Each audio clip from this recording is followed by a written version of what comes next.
The following video poem is from a work called Sky Economics. Now, I've made a couple of video poem versions of this already. The very first version that I did was as a video poem where I shot the imagery first and then wrote the poem around the imagery.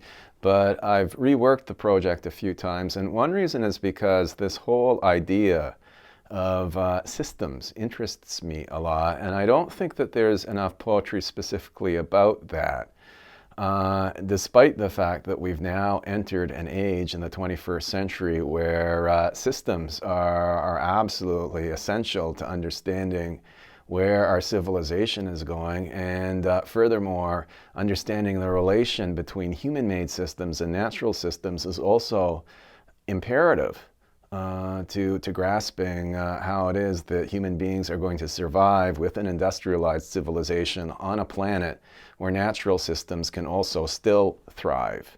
So that is what the piece is about, and I hope you enjoy it.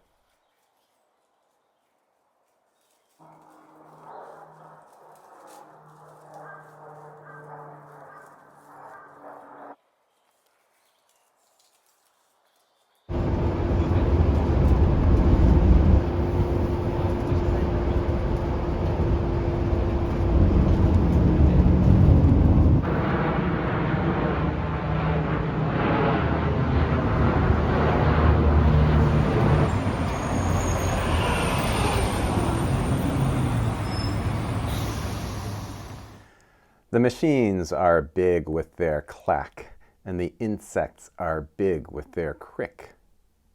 But it is the metal creations which crawl, and the natural creations which stride.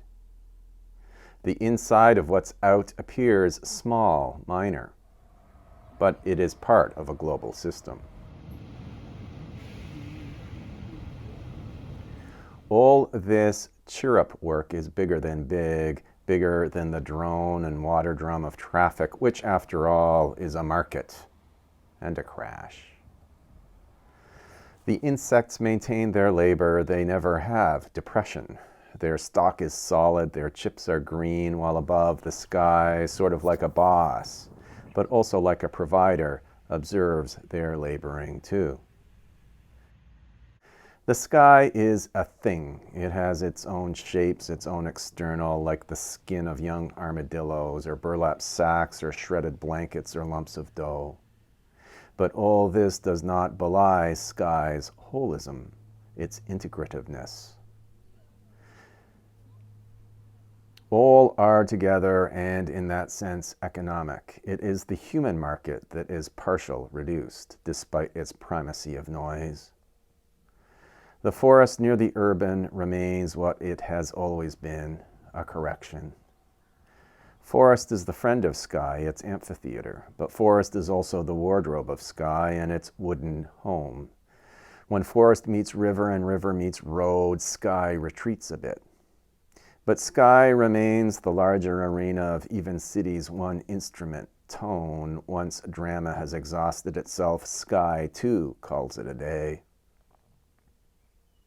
But sky, like city, keeps on laboring, doing its shift work and working while calming. Sky lights street and narrow alley, sky lights forest path.